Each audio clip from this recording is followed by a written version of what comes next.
Good morning. বাজে 3টে।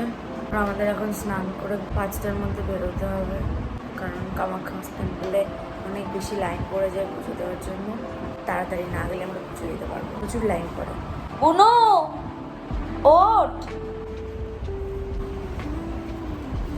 इसका तो हो गया। বাড়িতে থাকলে আমার ঘুমই আসে না। কালকে খেতে এসে শুয়েছি। আর হ্যাঁ, প্লিজ প্লিজ ঢুকুন।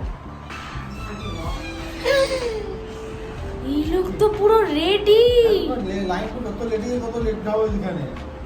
বাহ, আমি যাচ্ছি।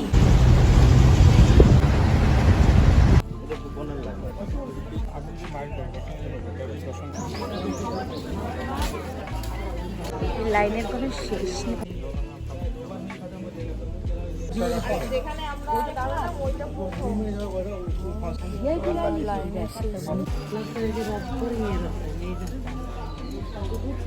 সকাল হয়ে গেছে। যেতে আমার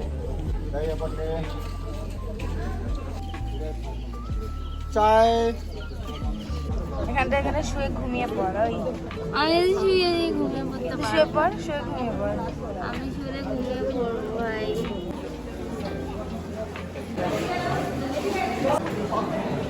ফাইনালি টিকিট কাউন্টারে চলে এসেছি। টিকিট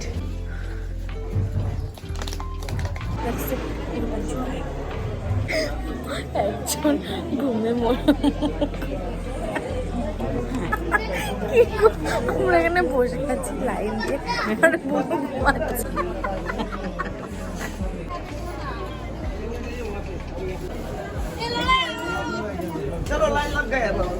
এত ভয়ঙ্কর লেভেলের ভিড় আর লাইন। মাঝে মাঝে ঘুম দিয়ে নিয়েছে আমাদেরকে জেলের কয়েদির মধ্যে দেখতে লাগছে।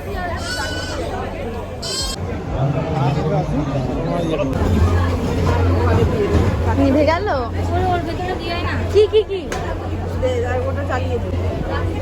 এই তো ধরেছে।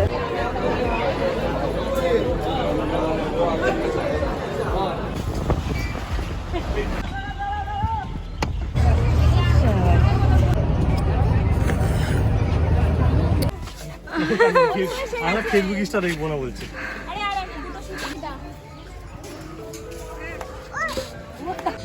শেষ অবস্থা খারাপ।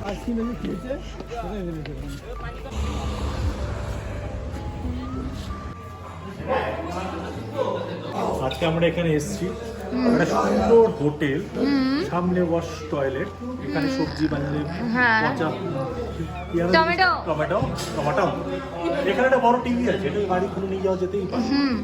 একদম। এখানে গাছ আছে, এটাও নিয়ে যাওয়া যেতে পারে।